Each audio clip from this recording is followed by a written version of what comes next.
What's holding us back from engaging in movement? Today we're going to cover 3 benefits, 3 of the many hundreds of millions of benefits that I have extracted from pole training, athletic pole training.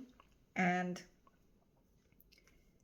a lot of times we're considering everything that it would involve to take up a new sport or start a new athletic endeavor, and we cease to consider what would be all the benefits that I could get if I do this. Will they outweigh what it will cost me? No. So I'm going to share with you these 3 lessons in hopes that it'll help motivate you to reconsider things. So I'm Vivian Price, and I'm doing a project in Stratosphere Empowered Wellbeing. And through massage therapy and athletic pole training, I combined a super high vibration frequency that I was able to experience myself within my body. And I was so fascinated by it that I decided to start this project to share with people how we can come and feel like this high. So lesson number 1 that I learned from athletic pole training was the acceptance of my physical body where it was at. Many times people desist from starting, or they're like, when I lose a few pounds, then I'll go. When I get a little bit more flexible, then I'll go, right? And you kind of have to start where you're at because you don't know when that's going to happen. I have a mom body now. I am a mom. I know there are other moms that have been able to shift back into their single mom body, but this is mine.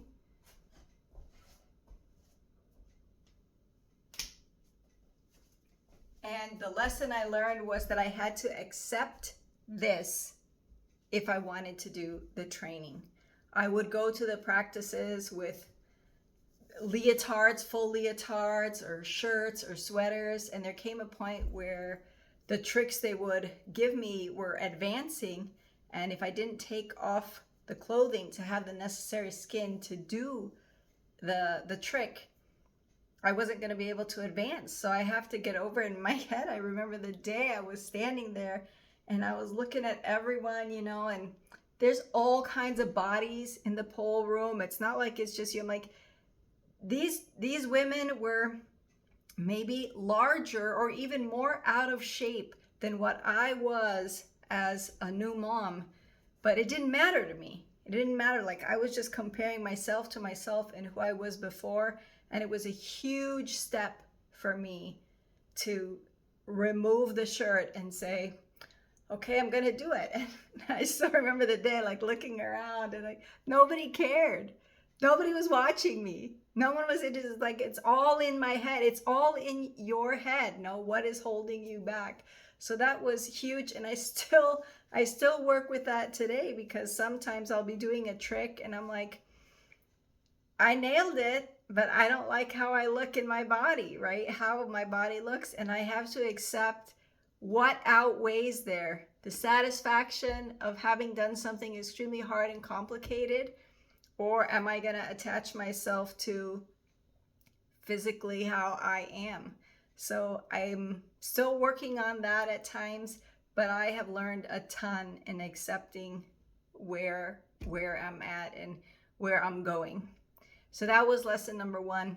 Lesson number 2 is fear facing. So there's a ton of moments of fear going on in the pole, especially starting out. General, basic human instinctual fear of falling, right? Am I gonna fall? And then there's this one moment, I remember the trick specifically, and you are upside down and you will let go of your hands. It doesn't fit in the video exactly here, but I'm gonna do it for you now so you can have an idea of that sensation, what that is like. So you take a basic inversion. I apologize for the audio.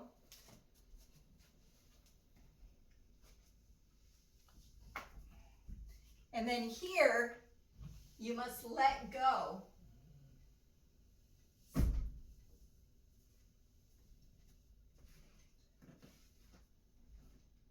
I don't know if you could see it in the video, that's okay. But you must let go. And I noticed that the pole's a little bit slippery. Side note on pole training, learn to use things that can help you, right?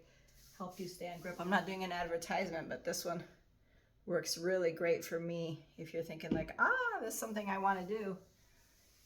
Another inversion that really works fear is that when you're face down, this one, you have to throw yourself back into the void. We don't throw yourself, but you have to release yourself back into the void and be head down. So that one is huge.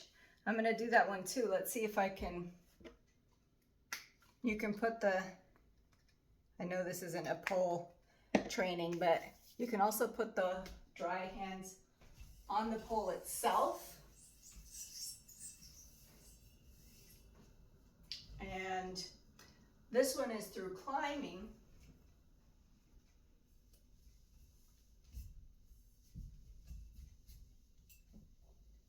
So you hold on and then come back, and then you must release yourself and go backwards.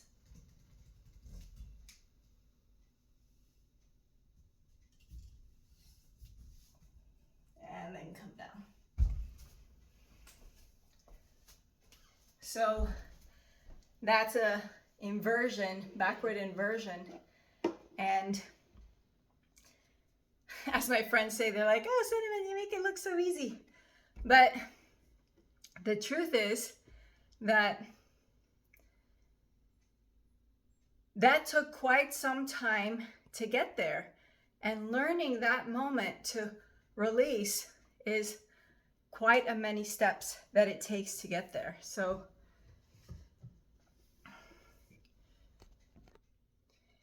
and it's amazing the frequency that the vibration in the body that is generated once you can superar los miedos, no? You can rise above these fears. And it's just tremendous, no? Sometimes when I'm feeling off balance even, or like something is overpowering me, I just get into a handstand. I'll just even come to the pole, put my hands down and lift my legs up and make my world go upside down so I can match the energy of what's happening to me. Third thing that I learned from athletic pole training was save enough energy to come out of where you're going in. So make sure you have enough strength to do whatever you want to do, and then save them out to come in. How many times have I noticed I'll throw myself into a life situation and I didn't calculate how much energy am I going to need to come out of this, whether it works out or not. It's kind of like the backup plan, but it also is part of the plan. It's like the yin and the yang, no? Everything that goes in must come out. Everything that goes up must come down. So everything that requires strength is going to require strength to come out. And a good tip from my ballet instructor when I used to train was, terminas y descansas. You finish and then you rest. Sometimes you execute the trick or you execute something in your life and it's done, and you think, and you let your guard down. You think that's it, that's done.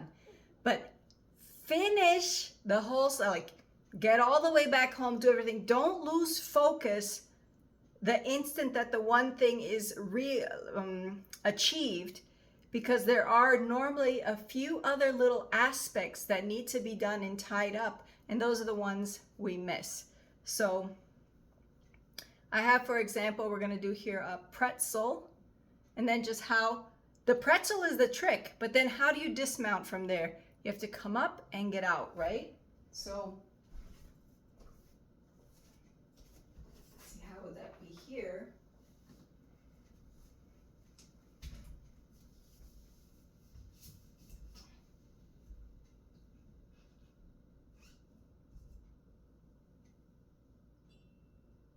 the trick. And then, sorry, I have to calculate to come up and go down. It's just sorry because the pole spins and then you're looking at the back side of me. And that's how it is.